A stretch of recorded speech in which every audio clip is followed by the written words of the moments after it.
অফিসের কেকগুলো মানেই টাইমের আগে দিলে ভালো হয়, টাইমের পরে ছাড়া। তার মধ্যে দাদাভাইটা আজকে সকালেই আমাকে বলেছে ঘরেরও কত কিছু কাজ থাকে, তার মধ্যে সবটাই নিজের হাতে সামলাতে হয়। কিছুটা সামলে এদিকে কেকটা ওভেনে বেক করতে দিয়ে দিয়েছিল দিতে এসে তারপরে আইসিং করে ফ্রিজে রাখলাম।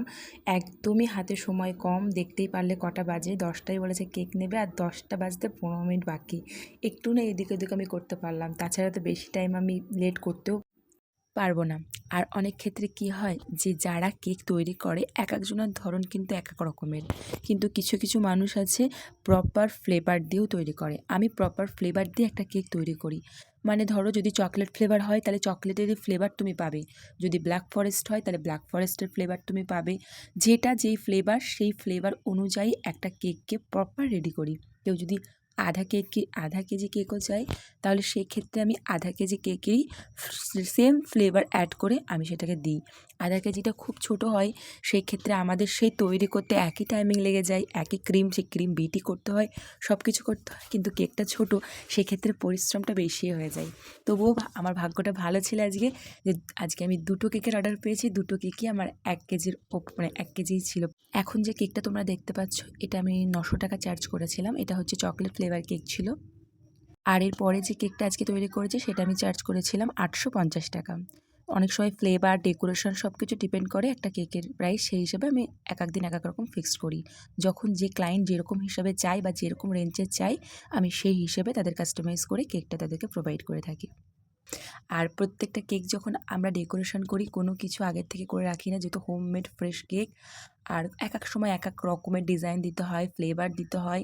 সেই ক্ষেত্রে প্রপার যখন যেটা তৈরি করি সেই হিসাবেই আমি সেই হিসাবে টপার তৈরি করে নিই বা গানাশ তৈরি করে নিই, সেই হিসাবে করে আমি সেটার উপর দিই। এই জন্যে কী হয়, আমাদের এক্সট্রা অনেক টাইমিং লেগে যায়, যেহেতু সেই মুহূর্তে আমাদেরকে প্রত্যেকটা জিনিস রেডি করতে হয়। রেডি করা থাকলে কোনো সমস্যা নেই, কিন্তু রেডি করতে গিয়ে তখন অনেকটাই লেট হয়ে যায়। সব কিছুর মাঝেও চেষ্টা করি যে একটা মানুষকে তার অকেশনে সুন্দর একটা কেক প্রেজেন্ট করতে দেওয়ার। আর এদিকে তো যারা ঘরের কাজ সামলে করি তাদের এই ঘরটাও সামলাতে হয়, এদিকে বিজনেসটাও সামলাতে হয়। তবু বলবো, অনেকের ধারণা থাকে যে কেকে কতই বা লাভ থাকে, মনে হয় না লাভ থাকে, তবে জায়গা মতন পৌঁছাতে হবে। প্রথম যে কোনো জিনিসে কখনোই লাভ থাকে না, তবে করতে করতে তুমি যদি ভালো একটা প্রপার ফ্লেভার তৈরি করা শিখে যাও, মানুষকে তোমার হাতের কেকের টেস্ট দিতে পারো, তবে অবশ্যই নেবে। আর কেকেও আর্ন করা যায়, ভালো টাকা আর্ন করা যায় ঘরে বসেও নিজের ক্রিয়েটিভিটি ক্রিয়েট করে। আর এদিকে দেখো আমি চা তৈরি করছি, এই সব সামলাতে সামলাতে আবার চা। আমার এই সাইডেরগুলো যারা জঙ্গল টঙ্গল পরিষ্কার করে দিয়েছে, এটা আমরা বলিনি পরিষ্কার করতে, অফিস থেকে লোক পাঠাই।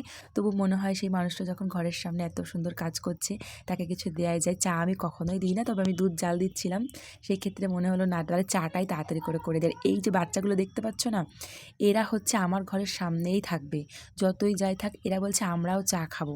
তো ওদের জন্য আলাদা ছোট কাপ পে করে আবার চা দিতে হয়েছে। কাজ করতে করতে এই সব জিনিসগুলো ছোট থেকে দেখে এসেছি মাকে পরিশ্রম করতে, তখনই মায়ের হাত ধরে শেখা অনন্য কাজ। এখন হয়তো কেক শিখেছি, বিউটিশিয়ান শিখেছি, তবে ছোটোবেলা থেকে মায়ের সাথে কিছু না কিছু করতাম। এটাই বলবো, পরিশ্রম করো, জীবনে অনেক কিছু পাবে, সাথে থাকা মানুষটাও কিছুটা ভরসা সাপোর্ট পাবে।